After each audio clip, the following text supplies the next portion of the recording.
सावत्र आई आणि 3 निरागस भावंडांसह सख्या मित्राची निर्घृण हत्या करणारा सराईत गुन्हेगाराला तब्बल 17 वर्षानंतर वसई गुन्हे शाखा युनिट 2च्या पथकानं कर्नाटकातील बेंगळुरू येथून अटक केली.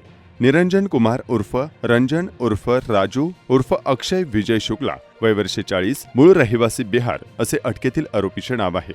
27 मार्च 2008 रोजी वसईच्या चिंचपाडा पालीव परिसरात किरकोळ वादातून आरोपीने आपल्या जिवलग मित्राची हत्या केली होती. यानंतर तो वेगवेगळ्या राज्यांत ओळख लपून राहत होता. त्याच्या विरोधात माणिकपूर पोलीस ठाण्यात हत्येचा गुन्हा दाखल होता.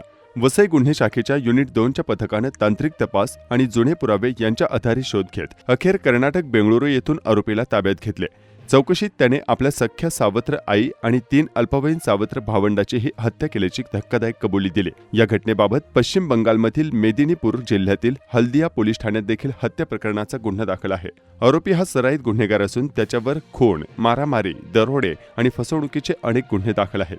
वसई हत्याकांडानंतर तो बिहार, महाराष्ट्र आणि अखेर कर्नाटकमध्ये वेगवेगळ्या नावाने वास्तव्य करत होता. वसई गुन्हे शाखेच्या पथकानं कर्नाटकमधून या आरोपीला अटक करून वसई न्यायालयात हजर केला. न्यायालयाने त्याला 27 मार्चपर्यंत 7 दिवसांची पोलीस कोठडी सुनावली आहे. 17 वर्षांनंतर हा गुन्हा उघडकीस आणण्यात यश आल्यानं पोलीस दलाचे सर्वत्र कौतुक होत आहे. हा जो आरोपी आहे अक्षय विजय शुक्ला वय 40 वर्ष, हा मूळचा राहणारा बिहारचा आहे, परंतु त्याला आम्ही आता बेंगलोरमधून अटक केली आहे. पण याच्या बाबतीतली जी स्टोरी आहे अशी आहे, त्याची आई 5 वर्षाची मरण पावली होती, परंतु त्याचे जे बहीण होती त्या बहिणीकडं हा वडील लक्ष देत नव्हता, कारण त्याच्या वडिलांनी दुसरं लग्न केलं होतं आणि त्या दुसऱ्या लग्नातून त्याला 3 मुलं अपत्य झालेली होती. ह्या अपत्यांकडे जास्त लक्ष देत होता आणि स्वतःच्या याच्या सख्या बहिणीकडे तो लक्ष देत नव्हता. ह्या रागातून त्याने वडील एकदा हॉस्पिटलला ॲडमिट असताना तिन्ही भावंडाचा, सावत्र भावंडांचा आणि सावत्र आईचा खून केला. याच्या बाबतीत 13/2002 असा हल्दिया पोलीस स्टेशन वेस्ट बेंगॉलमध्ये गुन्हा दाखल आहे. विरारच्या हद्दीमध्ये राहत होता. तिथं त्याची मनोज शहा नावाच्या एका मित्राबरोबर ओळख झाली.